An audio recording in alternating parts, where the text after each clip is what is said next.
noticed that I've gotten a few new followers, and I'm sure that is a direct result of being on Talking with Kat and Nat on their tween and teen group interview we did a little while back. That has recently been promoted and aired, and so welcome to all of you who've just joined me, and it's good timing because I was planning on talking about a really important topic, which is transition to parenthood. That is quite literally the hardest transition I think we as humans can go through in our lifetime. So I have openly talked about the fact that I'm also a stepmom, and I have a 29, he'll be 29 in like a week, stepson who I've known since he was 13 and who lived with my husband and I when he was a sophomore in high school through the time he was a senior in high school. And I didn't have my own children at the time, and I thought that was the hardest time of my life, and I would still say it was probably one of the hardest, most challenging times in my life, but pales in comparison to our early transition to parenthood. So going from two individuals who are married to one another to a couple who now has a child together and are trying to figure out how to navigate all of it, you know.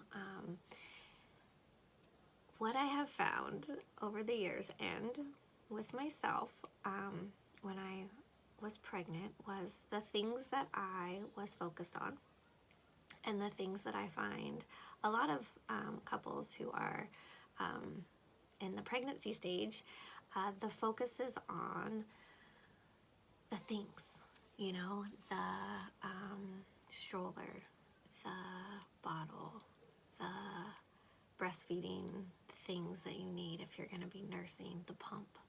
I can't tell you how long I spent researching pumps, researching strollers. I owned 15 strollers probably, because I needed one for like every potential occasion. You needed the snap and go that you could just use to go to the grocery store that just boom snaps in.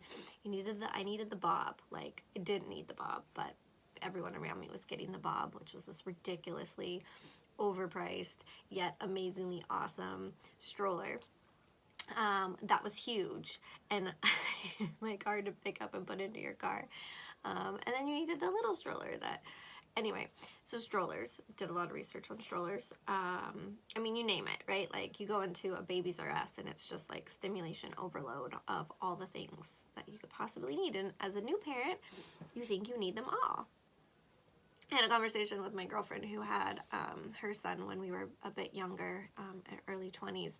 And we were talking about it later once she had her second one, which was like 10 years later, and laughing at herself because she got in this huge fight with her mom about like Dreft, which is a specific kind of laundry soap. She was like, my baby can only have Dreft.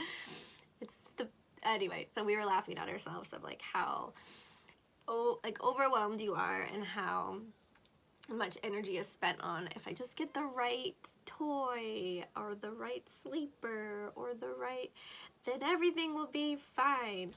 And the second thing we worried a lot about was the name.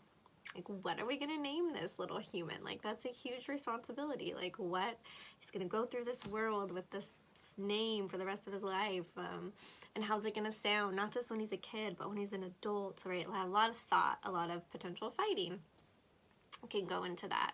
And then the final thing you kind of spend time and energy on is birthing classes, and finding the right birthing class to go to, or the right nursing class, attending those. So like preparing yourself for the actual childbirthing event, whether that is a natural childbirth, whether that's in the hospital, epidural, non-epidural, you know, if you end up having to have a cesarean like I did, I was all about trying. My hospital was what they call baby friendly, and they had a whole like floor for like, you're in the hospital, so it's like a birthing center, so you're going to be in the hospital, but having a natural childbirth and having like a spa in the room, and it just sounded so glorious. And I was with the midwives within this specific hospital group. It was at UCSD San Diego, shout out. And then I ended up having issues. I had low fluid and I had a breech baby, so I had to get a cesarean. Like the most amount of like surgical, medical intervention I had to get.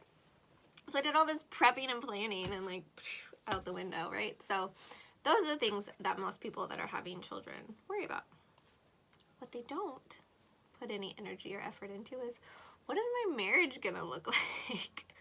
How are we going to navigate going again from those two individuals to a couple who is raising a child where we come from very different, potentially, backgrounds? I mean, we don't even have to be different cultures to have very different backgrounds. My husband and I were raised very differently. I mean, I'm raised from a single mom and, you know, step parents, and his parents were married since they were, or been together since like 14. How they grew up was different than how I grew up. What their values are, not hugely like huge value differences, but just little things that you realize weren't present or didn't show up or didn't matter when you didn't have kids, because it was like, well, I'm my individual self, I'll do what I want to do. But when you have a shared human that you're trying to raise together, those things show up. So most people are just not prepared for what's about to happen. You know, the time that we have as a married couple without children, the extra time, I don't think you realize how much of that goes away. So it's like, one of the first things, because it's one of the things I hear most of from couples when I try to give them things to do. It's like, we don't have any time. We don't have time for that. I mean, people generally don't have time to come to therapy. So the loss of time, of individual time, of time to yourself, of time for the marriage, just kind of disappears. You have to be so intentional about creating that space and time, and sometimes that can feel or look to the other person as being selfish, and that's something that it's a whole nother topic to get on, but it is important. I was just watching Michelle Obama's documentary Becoming, and she addressed this, that her and President Obama, before he was president,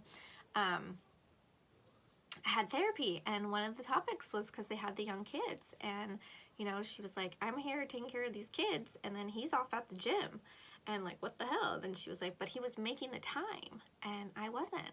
And so for her to recognize that versus saying, well, because I'm not, you shouldn't, which is where we get to a lot of the time. Because I'm not, why should you? So much that comes up in my sessions with couples who've recently had children is a competition, the word tit for tat. I don't know if it's tick for tat, tit for tat. I've heard it said multiple ways, but basically a list of like who gets to do what, right? Like, or who shouldn't get to do what because the other person doesn't.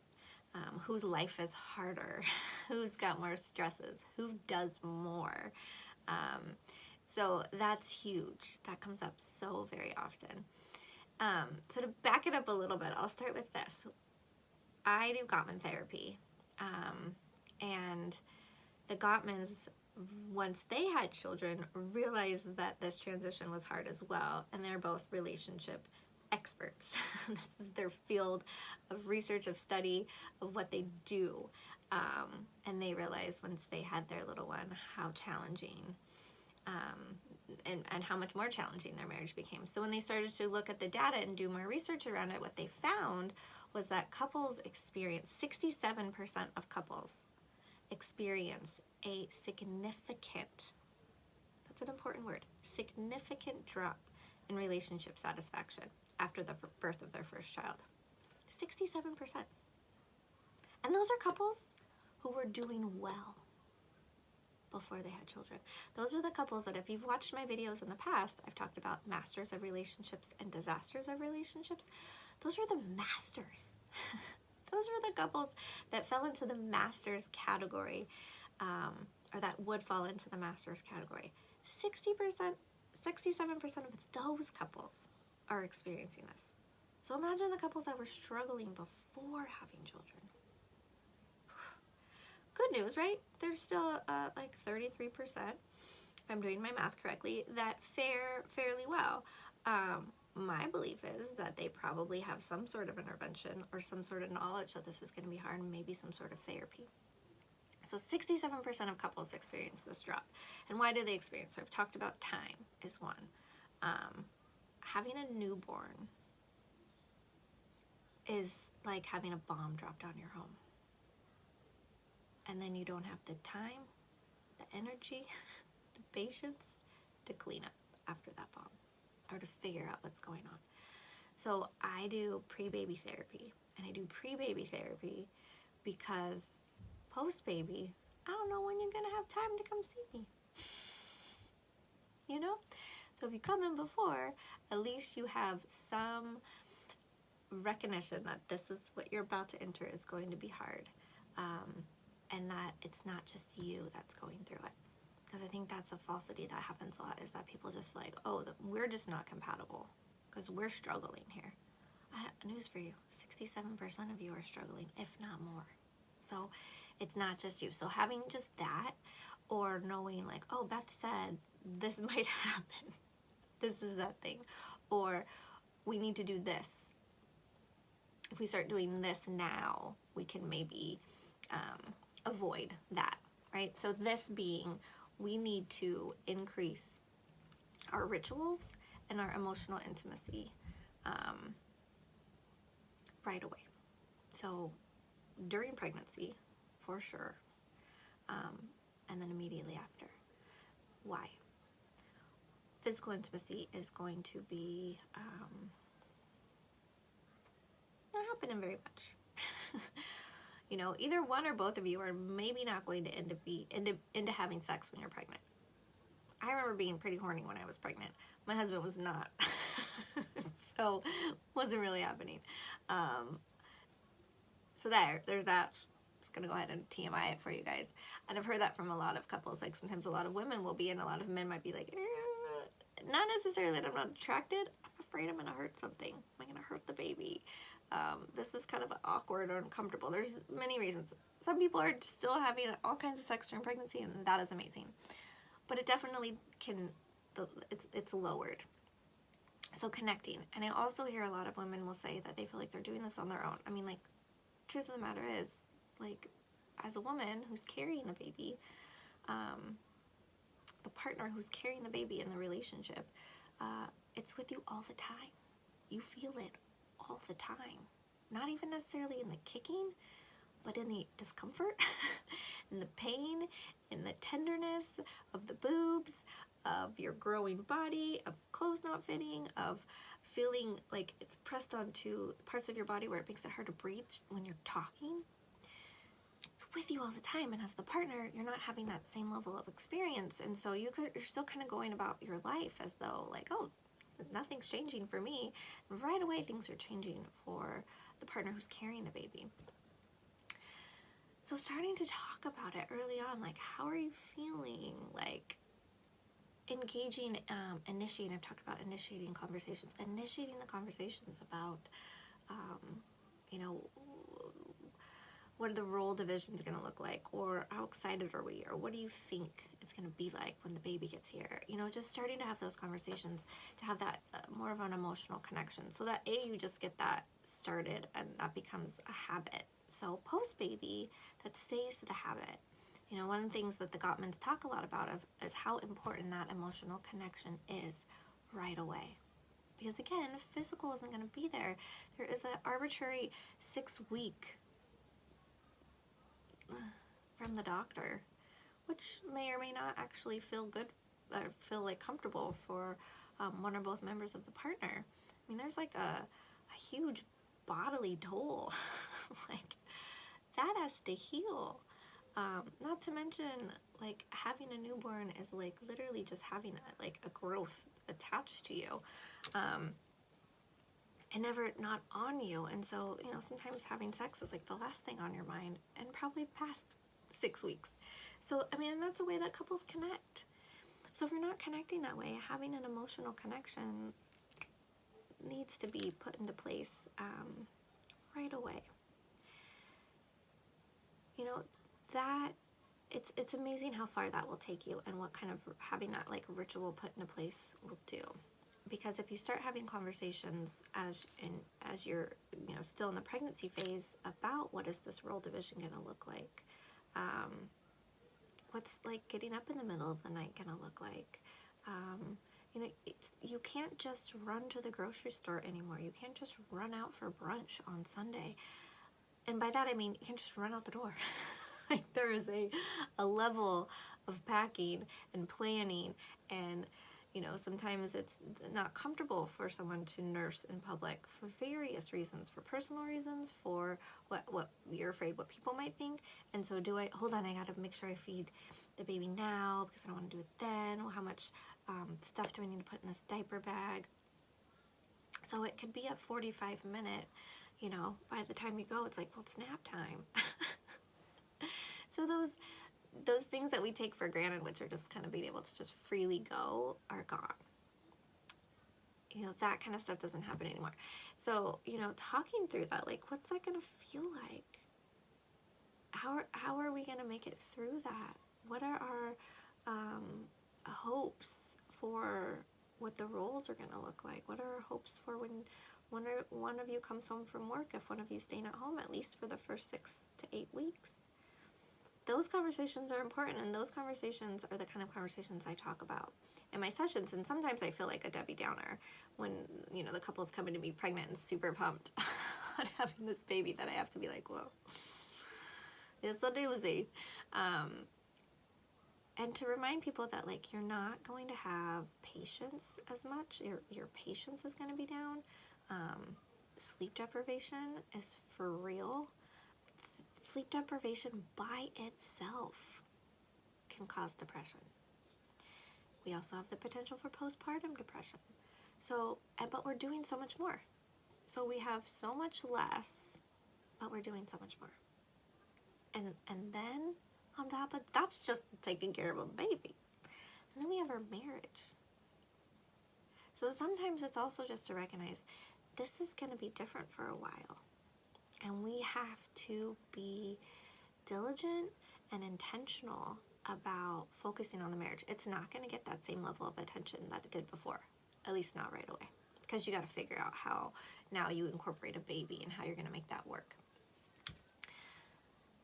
But it can get, you can get back to some level of that. It's probably not going to be ever the exact same as it was, because now you have another person in there. And then you're going to maybe add another one, and maybe another one. And if you're going for what I call the 4-kid, just sweetness, like, I feel like all kids that I know, that people that have 4 kids have like the most well-behaved children. I'm one of 4. So I can say that from experience of being one of 4. I just feel like they kind of have to all take care of each other, so they're sweet as pie. So there's a lot in here, and I've already talked like 18 minutes, and I don't even know if I've scratched the surface. But it's to say that the transition to parenthood is hard. And if you did not get therapy prior to having children, and you're right now at a state of like, I hate my husband, I hear it a lot, right? And the transition to parenthood is what leads many couples, like not doing that in an effective way, leads to the roommate syndrome that I've talked about a lot, right? That if we don't transition in a way that we can still focus on our marriage, we'll become roommates. And then we got another situation. So now we've let that transition and that disconnection, moving away from each other in a marriage, continue for a number of years. Often the statistic, I have lots of statistics, but like 5 to 7 years.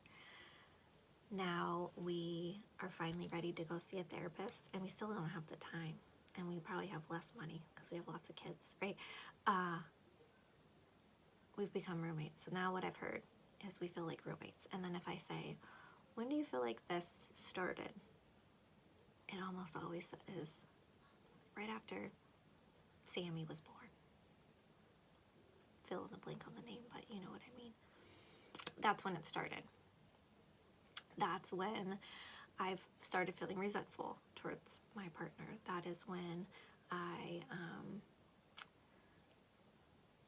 realized like I wasn't the priority if I'm maybe the husband, or if I'm the wife and work became the priority. We're not the priority. Work was the priority. We never have sex anymore. She doesn't give me any affection anymore, but I know she's capable because she's throwing it all over those kids, right? Like that's where that starts. And so we really need to get a hold and really recognize that like there's more beyond what items I need to buy my child, what name I need to give my child, and how I'm going to get through the actual childbirth. There's a whole life, and then a whole marriage. We go from a married couple to a family. And then sometimes the family and the inability to transition in a way through that can lead us to divorce. You know, it's like the actual having of the family is what can lead us to divorce, which is really sad. Because a lot of times we got married because, like, when I ask people, they say it's because they want to have a family, and they feel like that's kind of the steps we need to take in this society. It's not necessarily what I agree with, but what people do. I want to get married because I want to have kids. So it's really getting to terms with that. Am I just wanting to get married so that I can have kids, and then in a way that's like socially acceptable? Because if you're just going to only give your attention to the kids and the energy to the kids and forget about the marriage, you're not going to have a marriage. You're going to have a roommate, and then you're probably going to have an ex. And that's what I want to help couples avoid, is how do we stay focused and intentional on our marriage while still raising a family, which is incredible and awesome and joyous and hard and challenging and terrible. It's all of the things. But how do we maintain that marriage? Again, it goes back to energy, effort, intention, and then time. We have to carve out the time. We have to make the time. We've got to get over the mom guilt, the dad guilt. You know, like, we need to leave our kids sometimes, and we need to put the energy in the marriage. They're going to be okay. They're going to leave you someday. That's the role of, like, children. It's for us to be there for them, to provide, you know, good modeling and give them all that we can so that they can go off. It's kind of like they're borrowed. They don't belong to us. They go. Our marriage will still be there if we give it the prioritization and the energy and the effort and the time and the love, like all of that.